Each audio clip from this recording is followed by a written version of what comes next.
So ఈ 4 అండి, 4 సైడ్స్కి అలాగే ఒక సెట్ అనుకోండి.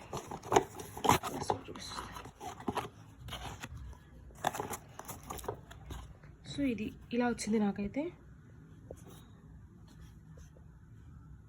సో ఇది నేను కూలర్కి బేస్ లాగా యూజ్ చేద్దాం అనుకుంటున్నాను. లైక్ ఇలా పెట్టేసి it side cooler, like next ఇంకొకటి పక్కన బ్యాక్ టు. సో నేనైతే 4 చూపిస్తాను మీకు.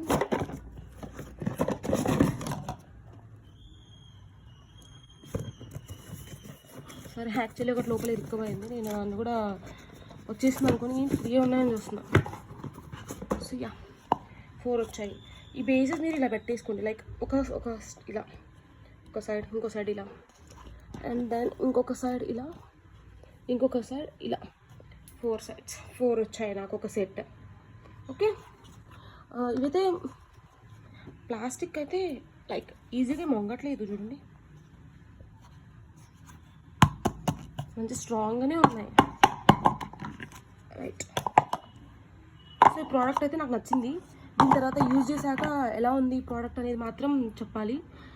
సో నేను దీన్ని మళ్ళీ యూజ్ చేశాక ఒక 1.5 2 వీక్స్ అయిన తర్వాత దీని ప్రోడక్ట్ గురించి మళ్ళీ రివ్యూ చేస్తాను. సో నాకు ఎలా ఉంది, యూస్ఫుల్లా కాదా, ఏమైనా లైక్ క్రాక్స్ వచ్చాయా, వెయిట్ బేర్ చేస్తుందా లేదా అని చెప్పి నేను వీడియో చేస్తాను. యాక్చువల్లీ అయితే బేర్ చేస్తుందని అనుకుంటున్నాను. నేను కూడా చాలా కామెంట్స్ చూసి పర్చేస్ చేశాను. సో ఓకే, నేను మళ్ళీ రివ్యూ కూడా చేస్తాను. ఇన్కేస్ ఈలోపు మీకు ఎవరికైనా పర్చేస్ చేయాలి అనిపిస్తే మాత్రం ట్రై చేయండి. I think it is worth it. 74 or 75 రూపీస్లో ఇంత మంచి ప్రోడక్ట్ రావడం అనేది చాలా బెస్ట్ థింగ్.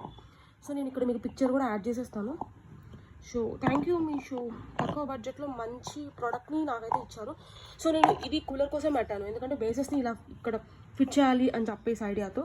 అండ్ నేను రిఫ్రిజిరేటర్కి కూడా కింద లెగ్స్ వస్తున్నాయి కదా, కింద రిఫ్రిజిరేటర్కి దానికి బేస్ పెట్టడం కోసం దానికి సెట్ అయ్యే టైప్ ఇట్లా ఈ 4 కుషన్ ప్యాడ్స్ తీసుకున్నాను. ఇవి కాకుండా వేరే టైప్ కుషన్ ప్యాడ్స్ తీసుకున్నాను. ఇవి వచ్చేసి కూలర్ కోసం తీసుకున్నాను. సో ఆ కుషన్ ప్యాడ్ కూడా నెక్స్ట్ వీడియోలో పోస్ట్ చేస్తాను మీకు. సో మీకు వీడియో నచ్చినట్టయితే ప్లీజ్ లైక్ చేసి సబ్స్క్రైబ్ చేయండి. Thank you.